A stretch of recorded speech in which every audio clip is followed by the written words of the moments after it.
হাসনাত রাত্রে কখনো ঘুমায় না, নেভার স্লিপস। সাংবাদিকদের বলছে আপনারা লিখতে পারেন ওর। তাহলে কখন তুমি ঘুমাও? যখন ঝিমুনি আসে তখন সে ঘুমায়, এটা হাসনাতের ঘুম। নাহিদের অফিসে গত সপ্তাহে গেলাম কথা বলতে, ওর পিআরও আমাকে বললো স্যার মনে হয় এখানে কথা বলা যাবে না। আমি যখন গেলাম তখন একটা বড় পার্টি চেয়ারম্যান আসছেন, এরপর আসলেন অন্যান্য অ্যাডভাইজার, তারপর আসে বিভিন্ন মন্ত্রণালয়ের সেক্রেটারি, ডেপুটি সেক্রেটারি, পিআরও, এসব। আমি একজন সাধারণ নাগরিক, আমি আমার সন্তানের বাবা হয়ে সন্তানের অডিয়েন্স পেলাম না।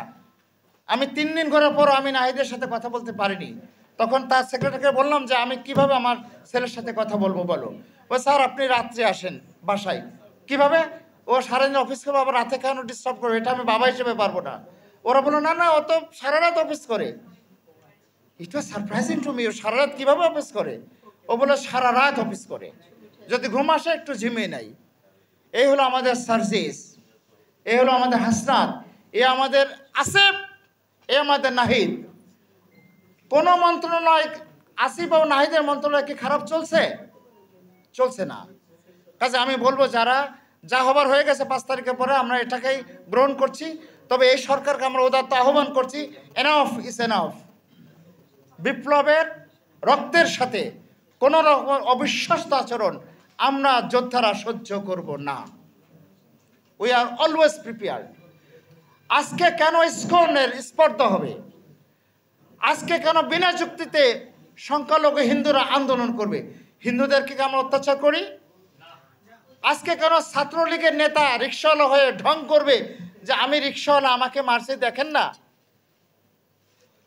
বিদেশ থেকে, ফ্রান্স থেকে পিনাকি ভট্টাচার্য দেখিয়ে দিয়েছে ও রিক্সাওয়ালা না, ও হলো ছাত্রলীগ, এখন রিক্সা লীগ হয়েছে। বিভিন্নভাবে চলে আসছে। আমি আপনাদেরকে সতর্ক করছি, মিডিয়াকে বলছি আপনারা আমার কথা কোট করবেন, আমি দায়িত্ব নিয়ে বলছি। গত 18 বছরে যে রিক্রুটমেন্ট হয়েছে আমাদের পুলিশ প্রশাসনে, আমাদের আর্মিতে, আমাদের সিভিল অ্যাডমিনিস্ট্রেশনে, 18 বছর মানে আর আমার পাশে একজন এনজিও কর্মী বসে আছেন, উনি জানেন, ওনার অফিসেও অনেক রিক্রুটমেন্ট হচ্ছে। 18-20 বছর যে অফিসে রিক্রুটমেন্ট, তারাই হলো অফিসের যৌবন এবং তারাই বিবেক, তারাই অফিস চালায়। তার বাংলাদেশ চালাচ্ছে আজকে বাংলাদেশ আর্মি, বাংলাদেশ পুলিশ, আমাদের অ্যাডমিন, আমাদের শিক্ষা, সব চলছে গত 20 বছরের রিক্রুট অনুযায়ী। এবং গত 20 বছরের রিক্রুট হচ্ছে ফ্যাসিস্ট হাসিনা। আমি আপনাদেরকে প্রশ্ন করি, এই স্ট্রাকচার দিয়ে আমাদের শহীদ এবং বেঁচে যাওয়া মুক্তিযোদ্ধাদের স্বপ্নের বাংলাদেশ, আপনাদের সুন্দর বাংলাদেশ দেখার স্বপ্নে যারা বিভোর, এই নাগরিকদের, জনগণের স্বপ্নের বাংলাদেশ গড়া কি সম্ভব?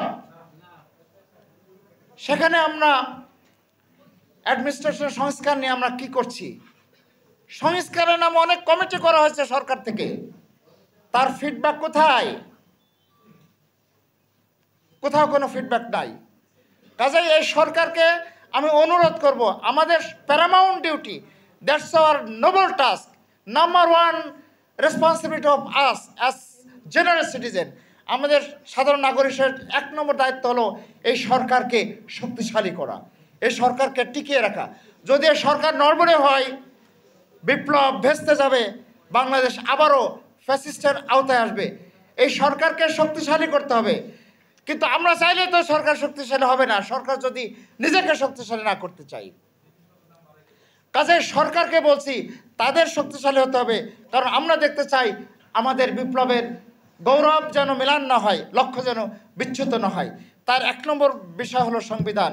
আমি সিটিজেন পার্টির প্রেসিডেন্ট মেহেদীকে আবারও অভিনন্দন জানাচ্ছি এমন একটা বিষয় সামনে আনার জন্যে।